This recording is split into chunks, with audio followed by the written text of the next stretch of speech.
Thank you for joining us. This is Ken, gofindyourself.ca, and I'm here sitting in the Maloka of Rythmia Life Advancement Center here down in Costa Rica, the only licensed facility for ayahuasca on the planet. And I'm sitting here with my buddy Rick, who lives in the beautiful place of Slow, otherwise known as San Luis Obispo, California. And we met on the very first day, and we both are, I don't know, shit happened, another way to put it. And some changes have really happened, so I'm here to let Rick talk about his experience and stuff that we've both gone through. Yeah. And you know what? And yeah, enough about what because I already know what I'm gonna say. So, so why did you come? Actually, let's start there. Why did you come to Rythmia? What was the burning thing that that you felt as though that you needed some clarity or some coming together? Or well, I don't know that I had the choice, Ken, right? I think Mother Aya calls you, and when she calls, you listen, right? So for me, it was a year in the making, right? So I started really kind of being called to this journey about a year ago, and I prepped for it, right? So I purified myself, I stayed on dieta, I did some other things that really prepped me for this journey. But what did you do? What was your practice? So meditation, yoga, a lot of meditation, and then the diet, right? So they'll give you the dietary guidelines, which I followed pretty strictly. So I went vegetarian, ate, cut out caffeine, cut out coffee and sugar, alcohol. Pretty much ate a lot of greens, a lot of fruits and so forth. Just to really purify the vessel so that the medicine can work more effectively within me. Bang on. But to answer your first question, why? It was really, I'm healing from some things in my life, some traumas that I've had in the past, like we all have, right? Nobody gets out alive without having some traumas. Yeah. The fact that we have a technology in the form of a plant that will actually heal the traumas. Yep. And a lot of times we find our spirituality through our trauma, right? Our trauma is the catalyst of our becoming. It's the thing that kind of propels us into a spiritual life. So for me, it was a divorce. It was a pretty difficult divorce that I'd gone through, and it shook me to the core in the sense that I kind of lost my egoic identity, right? So in that loss, I was searching for something more deeper, right? So I had an opportunity to really reinvent who I was, right? Yep. Because my egoic self had been wiped clean. Wow. So now I have this opportunity to go and reinvent who I want to be. Rick 2.0, who's that going to be? What's he going to look like, right? So really, again, for me, it was the opportunity to really jump in and reinvent myself, reinvent who I was. And I've done a lot of research on the ayahuasca, and I've been working with other medicines in the last year. I have somebody that I work with in California, and we do psilocybin journeys and MDMA and so forth. So I had a little bit of a taste of what plant medicine or entheogenics can do, right? So I knew the territory somewhat, building up to ayahuasca. So it gave me a little bit of a layout of the land, right? What I was going to go into. But obviously ayahuasca is at another level, right? So I came here with that and the intention to really heal my heart, okay?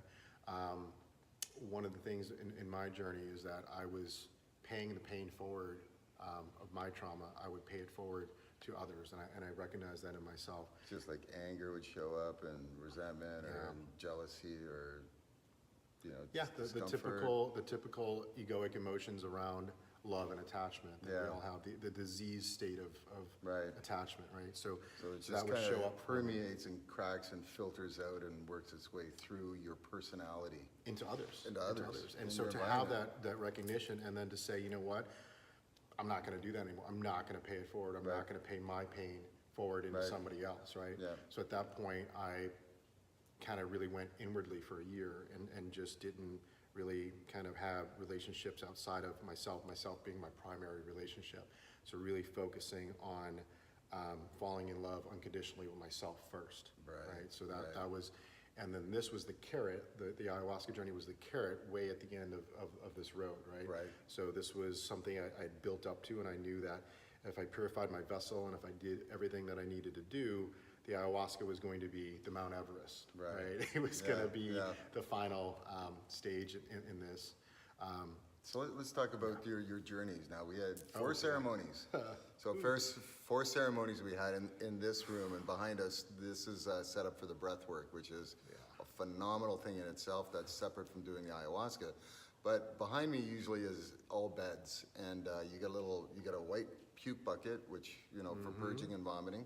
And vomiting shows up either through, purging shows up through vomiting, yawning, coughing, sweating, yeah.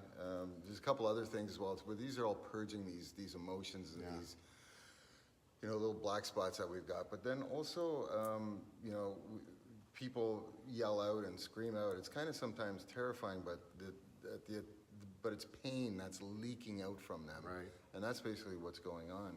Absolutely, so we had it in this room. We had four ceremonies, and the first night we had two female shamans, and it was a very gentle night. But that was also the most difficult night for a lot of people. For most people. Yeah. So my first night was the first night by far, right? So I remember seeing you. He was like giving it. Yeah, it was coming out. It was coming out. It was good, right? But even so just to kind of get into that, the first cup that you drink, the medicine is really introducing herself to you, right? So she's brand new to you. So she's exploring, and she's in your body for the first time, and your body's not used to it. Yeah. So it could be really intense. And what the shamans say is that the medicine first has to cleanse out the energies before you can refill in, right? So if let's say you're gonna renovate your house, well, you've got to remove the old furniture first before you start to put new stuff in. Rip down the walls. So the ripping down is that first night, and that's really intense for me, and for a lot of other people as well. What it showed me, it showed me all of the poor life choices I've made. It showed me all of the way that I've harmed others. It shows me all of my transgressions, basically. Yeah. So in like the Judeo-Christian sense of hell, that's really what it was. Like to be shown all of your hurts, all of your traumas, all of the way you hurt people is really excruciating thing to see. Yep. And so what happens is that you could feel these emotions. They're felt emotions in the body. They're visuals. You're getting visuals. You're getting downloads. You're getting feelings in the body, and then it kind of start to feel it percolate in your gut, right? So this is like all this stuff is draining, and then at some point you become so nauseous, and it's in your gut that you're vomiting, right? At this point, like an eruption. It's like a volcanic eruption. It's all boiling and bubbling in your body. And you just let it go. And it just, you don't even have a choice. It just happens. It just comes out. It's a projectile. Right? And that comes out, and it's really, But then it's so cleansing. And then so you know that needed to come out, right? Like as fucking shitty as it is that it's in there, like it's better that it's out now than living with it for the next 10, 20 years, right? Yep. You're so happy that, I got that out. But even at the time, like it could be a very excruciating process. And you hear other people around the room, there's girls sobbing, men wailing, and these are, That was me. That was good. It really was. Yeah. And so you hear these other people going through what you're going through, but you know that they're healing as they're doing it, right? So it's cathartic. It's the definition of the word cathartic, and so it was scary. But even at the moment that I knew like how scary it was, I was still dedicated to the process. At no time did I say, "Damn, I wish I didn't get on this ride." You were not tapping out. No, you couldn't if you wanted to. So what's the point? You can't escape it. You go sit in your room, but she's coming with you. Yeah, it's like you get on the you get on the roller coaster. You strap in. You're going up. You're like, you can't be like, stop. I went off. Like, no, you're on, man. You're on the ride, right? Done. You're signed up. So the only thing you could do for people that haven't done it before, the biggest thing is just surrender, because you don't have a choice anyway, right? So just surrender. So I surrendered into it, and it was literally I was the night from hell. Yeah. It was I conquered hell that night. Yeah.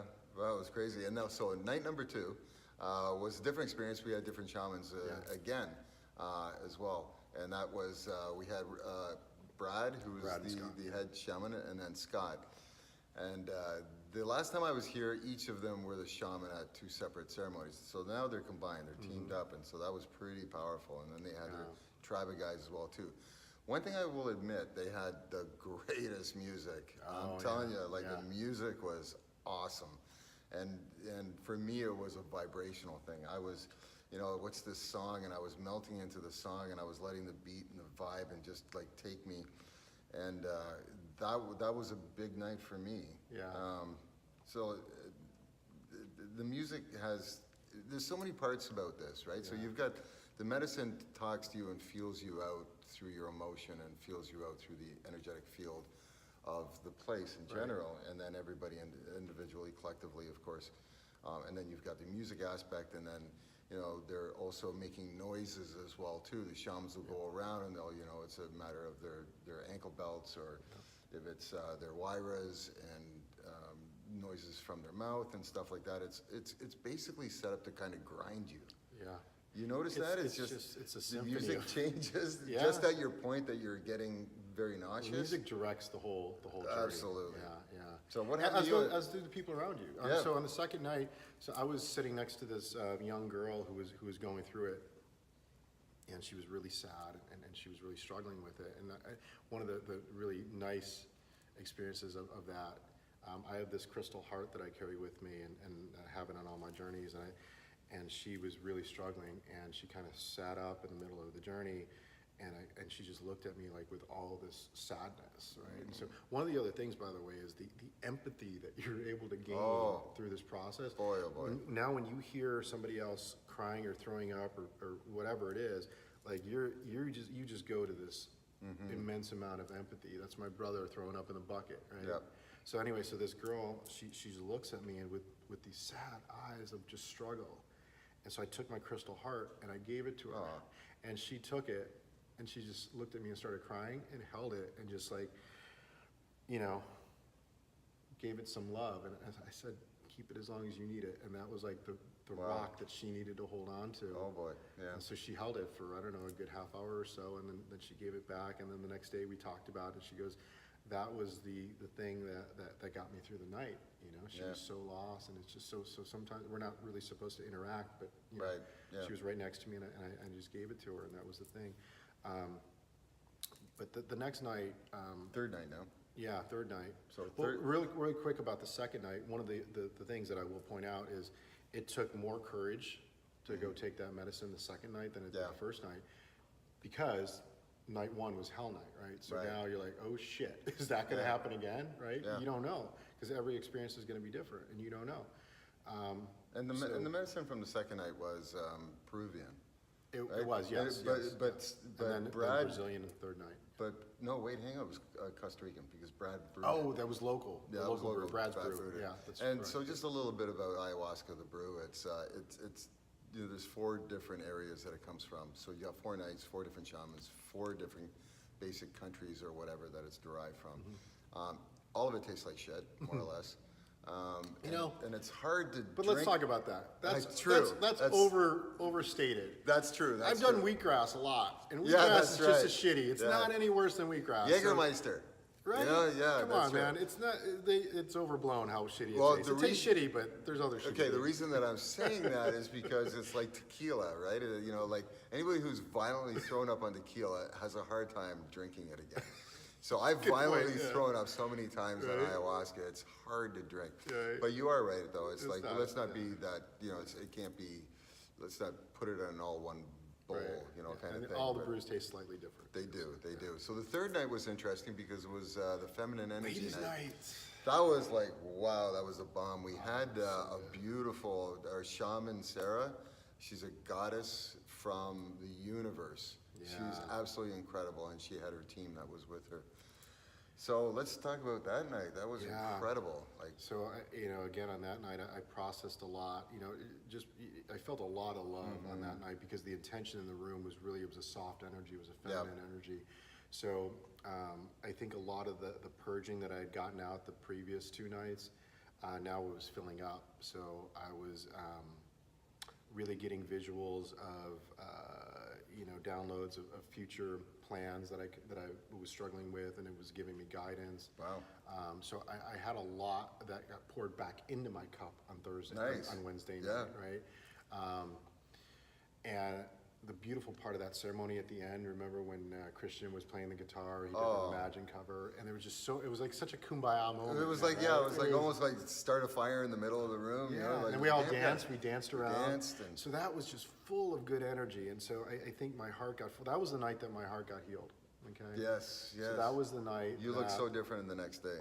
Right. I literally could feel. So let's talk about that a little bit more. Yeah, If you, yeah. Can you? Do you mind? Yeah. No problem. So what happened was I started to have this feeling welling up in my heart chakra. And I remember like kind of just going with the energy and pulling out the energy and pulling it up and like holding it like a ball of light like this, and my hands were shaking. It was the energy from my heart, and I would just go like this, and the energy would go whoosh, whoosh. And my heart just felt like it just started to vibrate at a different frequency. Wow. And I knew that it was clean and it was new, right? Wow.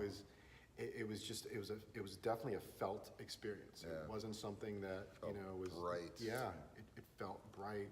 And again, that little heart that I carry, my crystal heart, I just put it on there, and it just felt magnetic. It just felt like it was like. Brrr.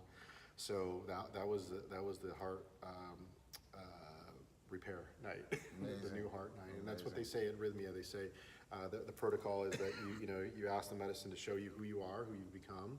You ask it to heal your heart, and you ask it to reconnect you with your soul. And those are kind of like the meta intentions that all the other intentions fall under. So I definitely got all three of those this week. Amazing. Yeah. And the idea is really quickly about the healing and merging with your soul here is that, you know, we part from our soul at a very young age because of situations, circumstances, and trauma and all sorts of things. And we walk around feeling a little bit empty for pretty much most of our lives until we merge again.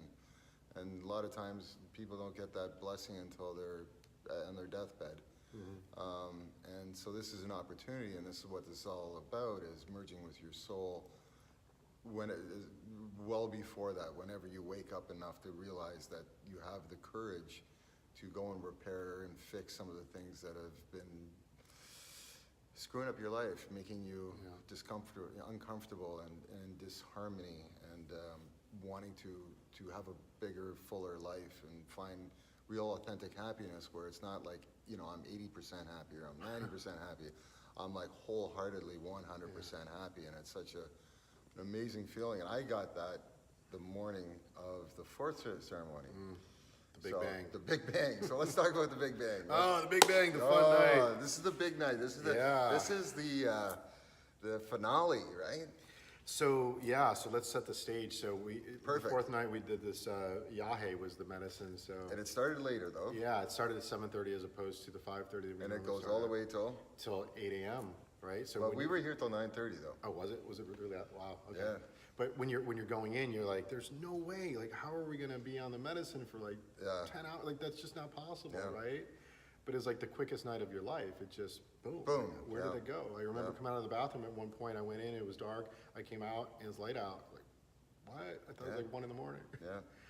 But that night, that was the medicine that night So is let's set designed the to stage. purge. Yeah. So again, we all come into the Maloka a little bit later at like around 7:30, and we take the medicine. I think around 9:30, 10 o'clock. So it's already dark out, and we're all in the room. And there's very little visuals on this particular strain of the medicine. It's just it's a purgative. So it's designed to really make you throw up and lose it out of both ends. Right? Yeah. So maybe sometimes at once. Same time. Yeah. You got a double and header. it's never felt so good. Yeah.